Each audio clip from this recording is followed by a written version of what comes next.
fidélité à la radio-télévision nationale congolaise. Nous sommes à Goma, dans la province du Nord Kivu. Vous le savez, toutes les caméras du monde, pourquoi pas, étaient braquées sur cette ville aujourd'hui où des accords importants ont été signés entre la République démocratique du Congo et le Rwanda, les deux chefs d'État.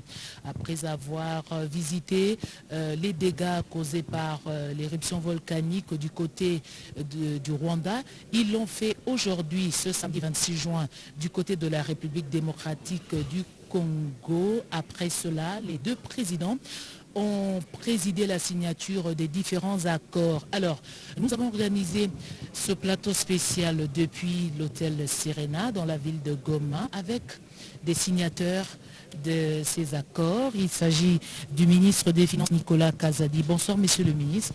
Bonsoir, madame. Alors, avec vous, nous allons échanger, comme je l'ai dit, sur le contenu de ces accords. On suppose que plusieurs Congolais en République démocratique du Congo et à l'étranger voudraient bien savoir la portée de ces accords. Nous avons aussi sur ce plateau le ministre du Commerce, Jean-Lucien Boussa. Bonsoir. Bonsoir, madame. Vous, ces accords ont également été signés par le directeur général de Sakima, entendez Société aurifère du Kivu et du Maniema, Fidèle Basséménané. Bonsoir DG. Bonsoir madame la journaliste. Merci d'avoir honoré ce plateau ce soir. Donc nous allons aider la communauté nationale, pourquoi pas internationale, à comprendre la portée des accords signés ici. Si je parcours rapidement le texte, il y a sur les accords signés, il y a notamment la promotion, la protection des investissements. Le principal objectif est de fixer un cadre pour les investissements bilatéraux. Jean-Lucien Boussa, en termes clairs, qu'est-ce qu'on peut retenir de la protection des investissements entre la RDC et le Rwanda? Comme vous savez, la République démocratique du Congo a un potentiel énorme qui est sous-exploité ou insuffisamment exploité, ça dépend de filière.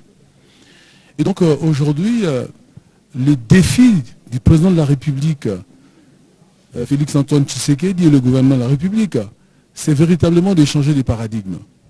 C'est-à-dire que tourner l'économie, reposer plutôt notre économie sur la production intérieure.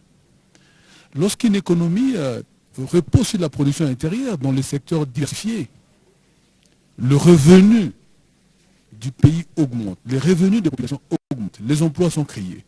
Et le pays devient un pays qui est compétitif par rapport aux autres. Ça, c'est la première des choses. Et aujourd'hui, le gouvernement de la République, sous la direction du Premier ministre, implémentant la vision du président de la République, est déterminé à pouvoir changer, et j'insiste bien, sur le mot des paradigmes. Une autre manière de conduire des politiques économiques. Une autre manière de penser des politiques économiques. Et donc, ça, c'est le premier élément. Le deuxième élément, nous sommes dans un contexte aujourd'hui. La République démocratique du Congo a adhéré, sinon il a signé l'accord portant création de la zone de libre-échange continentale africaine. Exactement. Donc c'est le marché commun africain. Beaucoup de Congolais se posent des questions. Mais est-ce que le pays ne va-t-il pas devenir un déversoir? C'est à cela que nous répondons aujourd'hui. Avec raison d'ailleurs. C'est à cela que nous donnons des réponses précises aujourd'hui. Il faut donc créer un cadre propice aux investissements privés des Congolais, mais aussi des investisseurs de pays voisins et même d'autres pays au-delà de nos pays voisins. Parce que si la République démocratique du Congo crée les conditions de compétitivité de son économie à travers des mesures incitatives, à travers la promotion d'investissements, mais à travers la sécurisation de ces investissements, nous allons donc être ces pays, pas un déversoir, mais ces pays où les investissements et les investisseurs vont choisir comme destination finale. En des termes beaucoup plus clairs, monsieur le ministre, j'aimerais préciser que ces accords ont été signés dans le cadre d'une organisation, c'est East African Community. C'est d'abord un accord bilatéral que nous avons signé aujourd'hui. Nous sommes dans une perspective aussi, parce que nous avons intégré, je veux dire, l'EAC. Oui. Okay. Et donc, par rapport à cela, je indiquais tout à l'heure que notre pays doit se donner la vocation d'être la destination des investissements au regard des potentialités dont nous disposons, mais aussi au regard de nos propres déficits internes qui méritent d'avoir des réponses déjà aujourd'hui. Donc l'intérêt de cet accord, comme vous avez dit... Au niveau de la protection et la voilà, promotion des investissements, en des termes clairs, comment cela va se passer? Mais c'est simple. Aujourd'hui, les investisseurs vont se rendre compte que si vous voulez investir en République démocratique du Congo, vous êtes un investisseur rwandais. Oui. Ok, vous êtes un opérateur économique rwandais, vous voulez investir au Congo. Nous nous mettons au niveau de l'harmonisation de nos règles en matière d'encadrement d'investissement. Je dirais même en matière d'investissement tout court. Autrement dit, l'investisseur congolais qui veut investir au Rwanda sera mis dans les mêmes conditions que l'investisseur rwandais qui voudrait bien investir en République démocratique. Aujourd'hui, comment les choses se passent avant l'arrivée de cet accord? Bien sûr qu'on est dans une espèce d'asymétrie. On est dans une espèce d'asymétrie où les règles ne sont pas toujours pareilles, n'est-ce pas? Où les conditions d'attraction d'investissement ne sont pas toujours pareilles. Et on a voulu aujourd'hui régler ces problèmes. Et donc, moi je considère que la République démocratique du Congo, sous la vision du président de la République, a aujourd'hui intérêt à pouvoir agir dans cette direction vis-à-vis du Rwanda, puisque l'accord vient d'être signé, mais aussi vis-à-vis d'autres partenaires en Afrique. Quels sont les garde-fous, monsieur le ministre, pour que cela soit fait tel que vous... Non, mais attends, l'accord est signé. L'accord est déjà signé. Mais c'est pas le premier accord les gouvernements. Dans ce genre. Oui, il y a eu plusieurs accords, notamment avec le Rwanda, mais quelle est la particularité? Non, mais on n'a pas encore signé avec le Rwanda un accord sur la promotion et la protection d'investissement. C'est le premier de ce genre qu'on vient de signer. Mais au-delà de cet accord, vous savez que l'intérêt économique lie les nations. Il y a l'enjeu sécuritaire aussi. Et je pense que la perspective est que on peut résoudre les problèmes sécuritaires par la diplomatie, mais l'économie, les investissements peuvent obliger les États à ne pas, sinon mieux, à vouloir protéger les investissements, donc à sécuriser les uns les autres.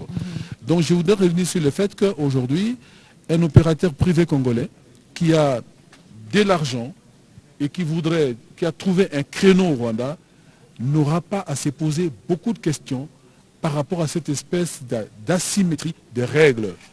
C'est en fait un accord d'harmonisation des règles aussi. Et donc vous êtes au Congo, vous êtes au Rwanda, vous voulez investir, vous vous retrouvez dans les mêmes conditions, des protections, parce que chaque pays voudrait se donner le moyen d'attirer les investissements des uns et des autres. Monsieur le ministre, je reviens avec vous pour la suite. Je rappelle que ce plateau est réalisé depuis la ville de Goma, précisément à l'hôtel Serena. Monsieur Niazadi, ministre des Finances, bonsoir encore une fois.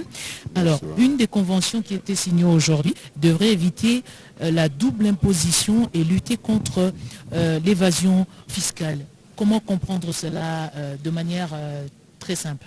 Oui, je crois que pour renforcer ce que vient de dire mon collègue Jean-Lucien Boussa, la symbolique de ce qui est arrivé aujourd'hui, il faut l'inscrire dans notre histoire, et notamment notre histoire récente. Il l'a dit, nous avons des accords, nous avons une collaboration, mais c'est la première fois que, aussi solennellement, les deux États signent un accord pour la promotion et la protection des investissements.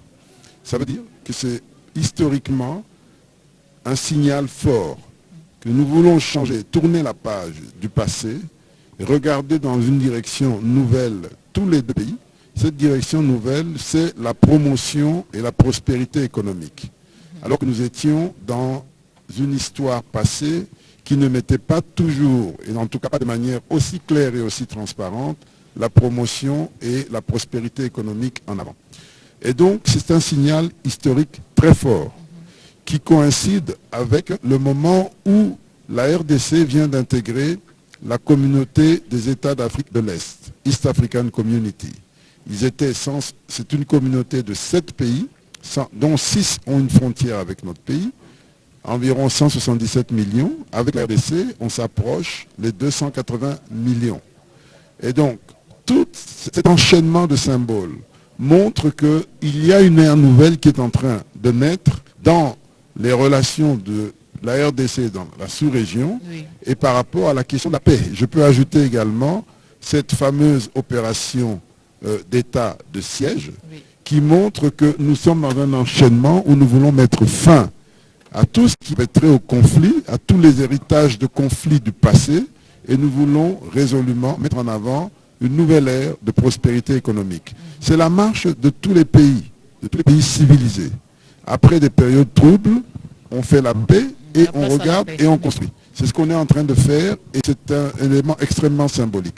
D'autant plus que le chef de l'État, dans son programme, au moment où il a pris le pouvoir, l'avait déjà annoncé. Il avait dit que nous ne changerons jamais de géographie et donc nous aurons toujours les mêmes voisins et que la résolution de nos problèmes passe par une série d'éléments dont la coopération économique. Il avait parlé de la diplomatie, l'action militaire, l'économie. Et voilà, nous sommes sur le plan économique, après que l'état de siège ait consacré l'action militaire pour résoudre les conflits. Et la diplomatie, n'en parlons pas, elle est omniprésente. Donc nous sommes en train de dérouler, le chef de l'État est en train de dérouler le programme qu'il avait annoncé au moment où il a pris fonction. Et c'est un moment historique, parce que nous regardons devant. Alors, votre domaine, on parle de la double imposition. Absolument pas. Absolument pas. Les deux accords sont des accords classiques qui existent dans les relations entre plusieurs pays. D'abord, consacrés au niveau de la loi que les investissements réciproques sont reconnus par les États et protégés et même promus. C'est l'accord signé par mon collègue du commerce extérieur. Oui. Et le deuxième accord, c'est la suite logique, c'est l'accord de non-imposition, oui. Non-double imposition.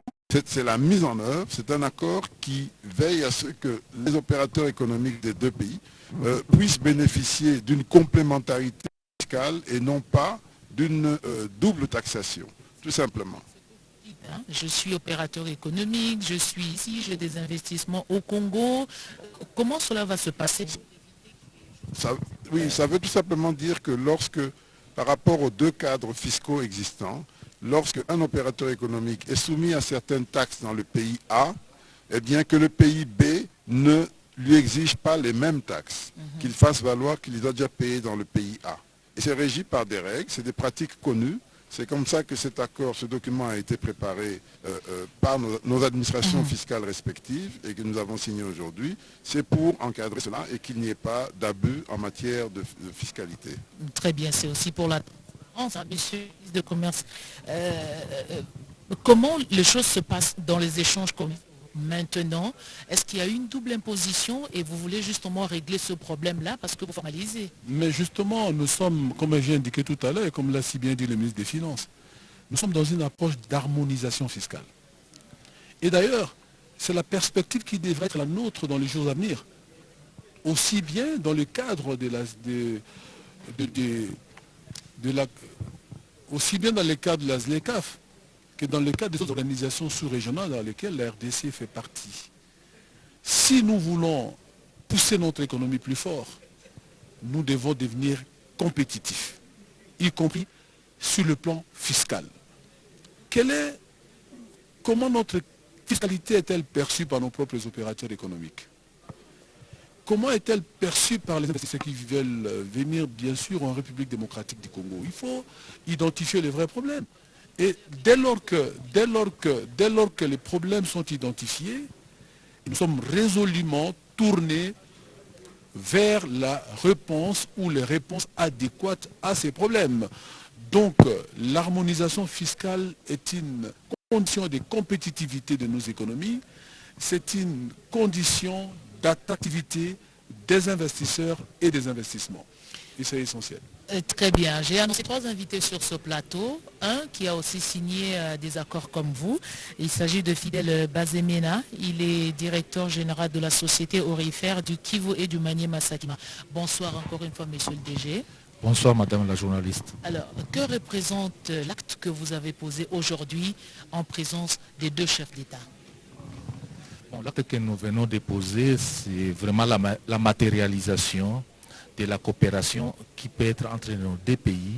Comme vous le savez, nos 2 présidents de la République de la RDC et du Rwanda sont des panafricanistes.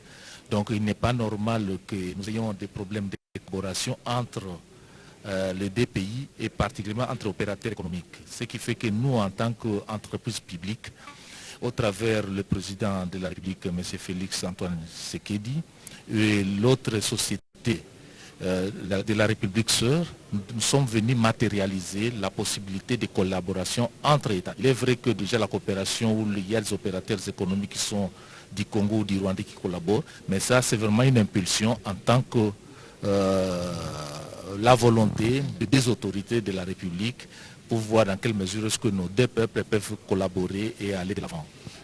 Comment la situation se présente actuellement? Parce que vous êtes dans l'exploitation de l'or, ça fait le 2 Kivu et le Maniema. Vous signez avec le Rwanda qui n'a pas ce minerai. Comment vous allez collaborer? Bon, il est vrai d'abord que la société aurifère du Kivu et du Maniema, bien qu'elle ne soit aurifère, nous avons aussi du coltan, de la cassitérite, du wolframite et tous les autres minéraux. Nous avons signé pas avec les Rwandais, nous avons signé une entreprise basée au Rwanda. C'est entre opérateurs économiques que nous avons. Comme vous le savez, nous, la Sakima, nous avons plusieurs milliers de kilomètres de mines et que nous avons besoin de capitaux frais pour les développer. Il s'est fait aussi qu'au Rwanda, ils ont la possibilité d'accéder aux capitaux que nous n'avons pas et que même si de l'autre côté du Rwanda, ils n'ont pas les mines qu'a la République démocratique du Congo, mais en tant qu'opérateur, nous pouvons collaborer, ils peuvent avoir une fonderie ou quoi, nous pouvons fournir. Pourquoi fournir? Et vous n'en avez pas ici? Il faudrait partager cela? Non, nous n'avons pas de fonderie, nous avons certes des mines, donc il faudra un appui, une collaboration entre nos deux États, entre les entreprises, pour arriver à les mettre au niveau de la République démocratique du Congo. Et je pense que c'est cela que la volonté même de leurs excellences, au travers des accords qu'ils ont signés, pour arriver à faire en sorte que qu'on soit au Rwanda, qu'on soit en RDC, on a les mêmes possibilités d'investissement, de développement de nos mines. Et au-delà de nos mines, il y a les autres aspects de développement donc, en termes d'infrastructures et autres. Et c'est de cela que nous attendons de la République sœur ou de l'entreprise sœur du Rwanda, amener ces capitaux. Donc, nous avons les capitaux du Rwanda, les amener en RDC, pour travailler pour le développement de la RDC. Il est vrai qu'eux aussi vont se retrouver, ce sont les business. C'est win-win, comme le chef de l'État l'avait dit. C'est là où on est, donc que ce soit pas seulement dans un sens, mais que ce soit dans le sens de collaboration. Donc il faut oublier cette interprétation qui voudrait dire que la RDC veut encore une fois ouvrir la porte au Rwanda pour profiter de ses mines, parce que ça se raconte. La RDC, depuis même avant l'indépendance, elle est ouverte à tous les pays. Pourquoi pas à une république sœur qui est le Rwanda? Nous avons des capitaux. Moi, Sakima, nous avons des partenaires américains, australiens, nous avons des Canadiens. Pourquoi pas les Rwandais?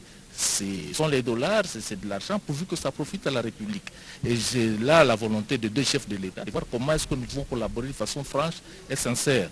Nous qui étions peut-être enfants de Goma, de Bukavu depuis tout le temps, on a toujours vécu en paix entre nous et donc nous devons continuer à développer cette possibilité-là de collaboration, mais franche, sincère. Mais cette fois-ci, c'est une impulsion de deux chefs de l'État. Vous vivez en paix depuis que vous étiez enfant. Moi, je fais allusion à ce qu'on dit dans les milieux qui sont éloignés de la ville de Goma. Comment vous percevez cela, l'image que vous renvoyez à Kinshasa ou dans les autres villes du monde, que les populations des deux pays ne s'entendent pas? Non, l'image que nous sommes en train de montrer maintenant, c'est que nous sommes des peuples frères et nous sommes en train de nous attendre et qu'on nous laisse travailler dans la paix et dans la collaboration mutuelle entre nos deux peuples. Pour ceux qui sont à Kinshasa ou ceux qui sont ailleurs, peut-être, mais comme vous le savez, ceux qui sont à Goma, ils ont des maisons à Gisenyi, et ceux qui sont à Gisenyi ont des travaux ou de l'emploi en RDC ou à Goma. Donc on a toujours travaillé ensemble, mais il faut une impulsion pour que, au-delà de tout le...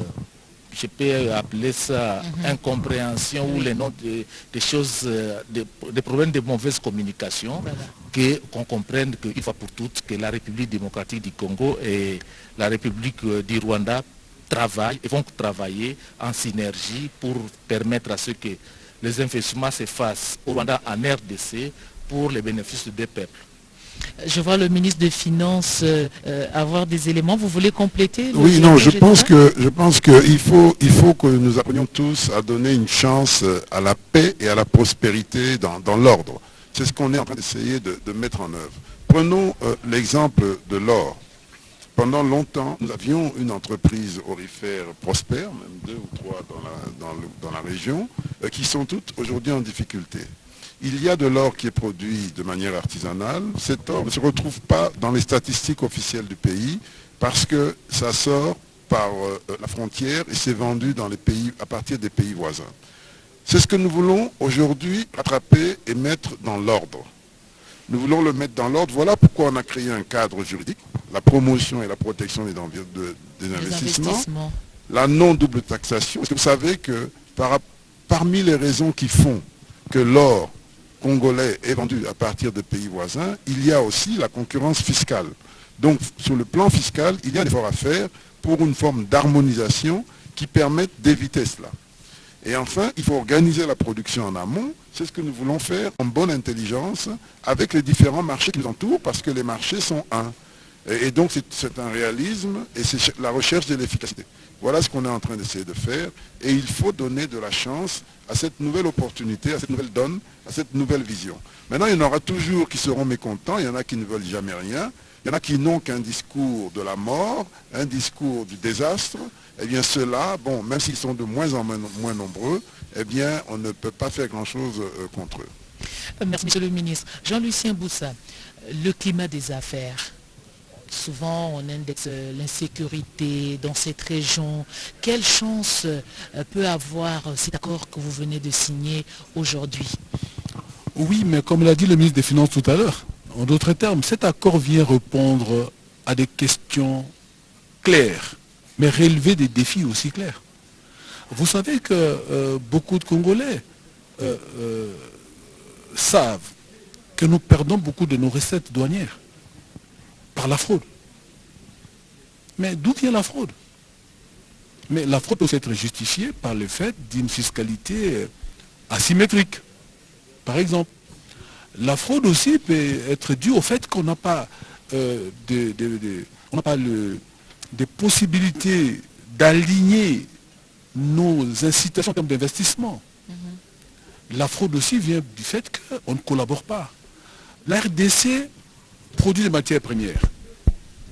Vous avez dans l'autre pays voisin, je cite le Rwanda ou l'Ouganda ou le Kenya, une industrie de transformation de ces matières premières. Que nous n'avons pas au Congo. Qu'on n'a pas au Congo. Qu'est-ce qui arrive lorsque en même temps vous avez une fiscalité, et une fiscalité qui n'est pas tolérée par les opérateurs économiques, ou une double fiscalité? Parlons de la double fiscalité. Mais en même temps vous avez les conditions d'insécurité, aussi bien pour les investissements que la sécurité des personnes et des biens. Qu'est-ce qui va se passer? C'est la fraude.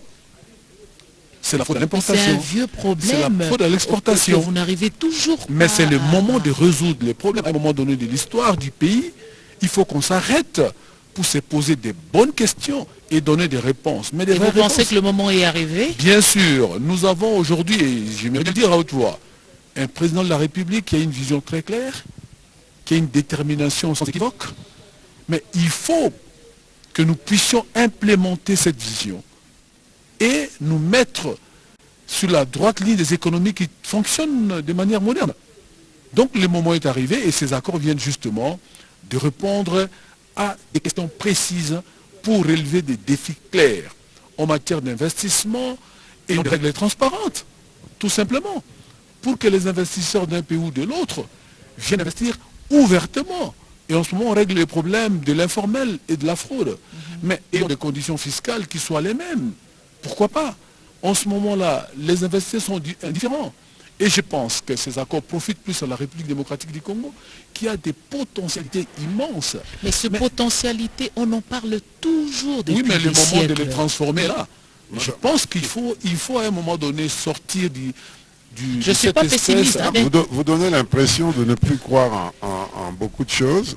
C'est vrai que le passé n'a pas toujours été facile, mais là, parlons de ce qu'on est en train de faire. C'est historique. C'est historique. 2 pays qui ont eu beaucoup de difficultés et qui en ont encore sur le terrain économique. essaient de régler les problèmes de manière transparente, de manière claire, parce qu'ils ont une vision, parce qu'ils veulent aller de l'avant. Relevez ce qui vous dérange ou ce qui ne correspond pas à ce qui devrait être dans les accords signés et on va discuter. Voilà. Mais je pense que ce qui est en train d'être fait est historique, ça demande du courage, ça demande de la vision et c'est ce qui est en train d'être fait. Alors, on parle de coopération, de promotion des investissements, de complémentarité. Il y aura des intérêts dans la production minière ici et même peut-être dans la transformation ici. Il y a déjà des capacités de transformation de l'autre côté. Eh bien, avec cette évolution, il y aura des intérêts partagés. Nos capitaux pourront également participer aux entreprises de transformation qui existent déjà de l'autre côté, de la même manière que nous pourrons en créer de nouvelles chez nous. Donc nous sommes dans une dynamique de marché, et ce marché, il est un, et nous voulons le développer en profitant des avantages comparatifs des uns et des autres. Alors ne soyez pas pessimistes, ne soyons pas pessimistes, nous les Congolais, parce que nous sommes capables de participer et d'agir, aussi bien en tant qu'entrepreneur privé qu'en tant que dirigeant, et d'agir dans une logique de construction, ce qu'on est en train de faire. Monsieur le ministre, l'optimisme est partagé sur ce plateau, mais on ne ferme pas les yeux sur la situation qui a perduré. Je crois qu'il faudrait bien faire une étude sérieuse pour justement identifier les vrais problèmes et avancer. Donc il n'est pas question d'un pessimisme, je ne suis pas dans ça. Monsieur le ministre, vous terminez pour que le DG... Oui, mais nous sommes au-delà des études. Si on en arrive là, c'est que les problèmes ont été identifiés, Très bien. leurs réponses pertinentes ont été aussi identifiées, et on vient de s'accorder si ce que les uns et les autres doivent faire dans la transparence. Non, je crois que cet accord plutôt a les mérites de permettre à la République démocratique du Congo d'aller au-delà de ce que nous avons aujourd'hui. Nous intégrons l'Est Africa Community.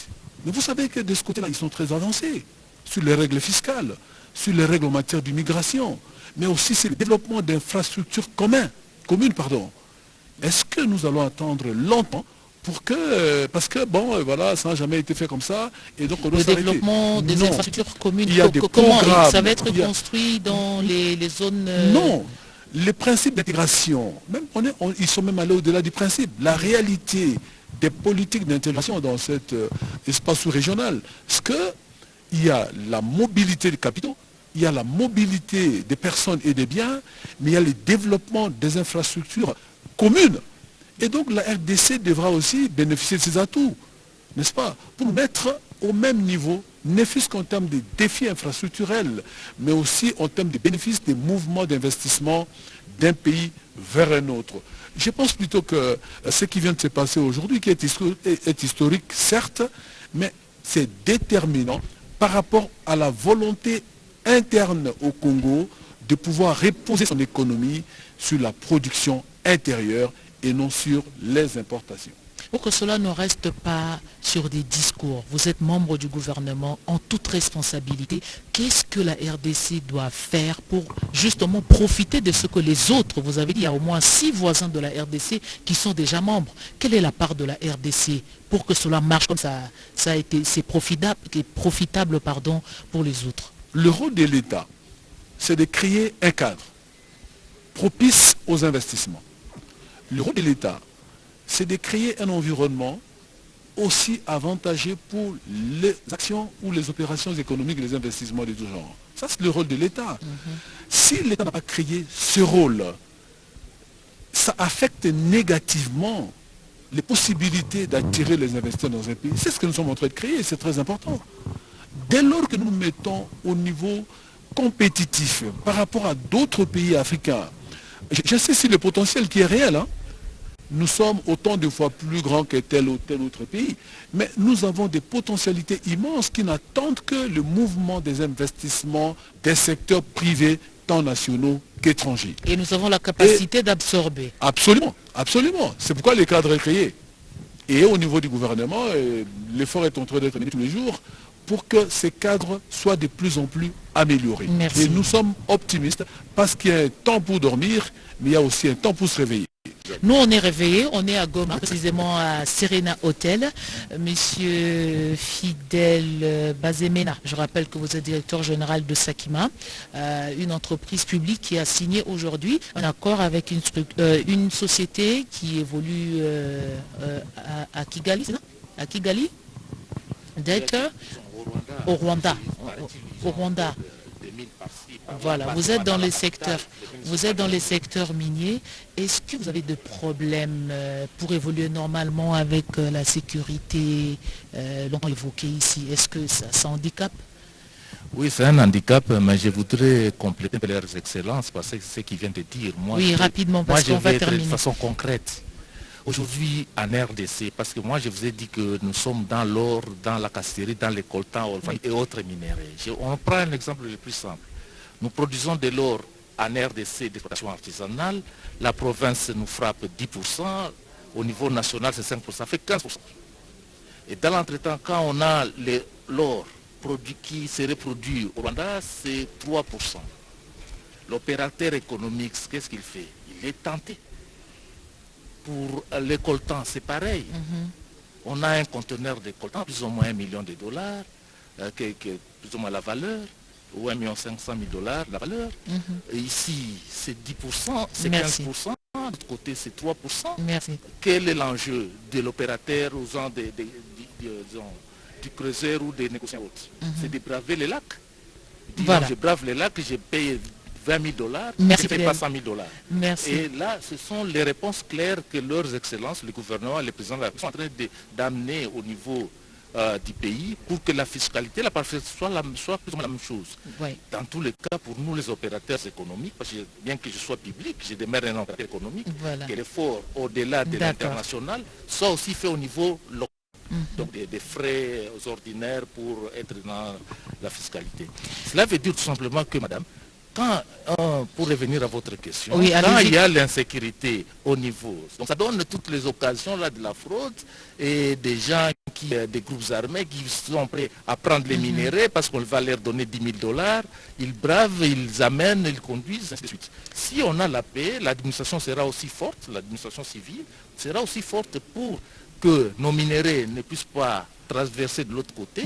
Et si la fiscalité est pareille au Rwanda et en RDC, il n'y aura pas de raison.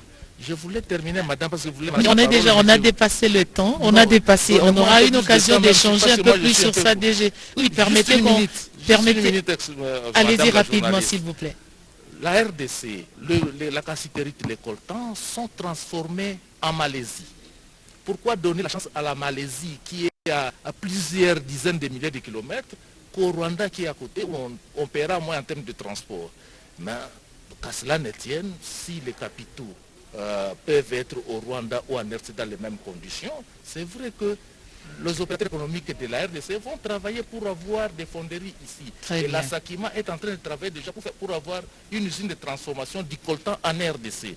Donc c'est un problème qu'on soit dans les mêmes conditions fiscales et d'investissement. Merci. Merci Fidèle, merci aux deux membres du gouvernement, Nicolas Kazadi des Finances et Jean-Lucien du Commerce. Vous avez honoré ce plateau réalisé depuis l'hôtel Serena dans la ville de Goma par la radio-télévision nationale congolaise. Madame, messieurs, restez branchés sur vos télévisions. Nous revenons après.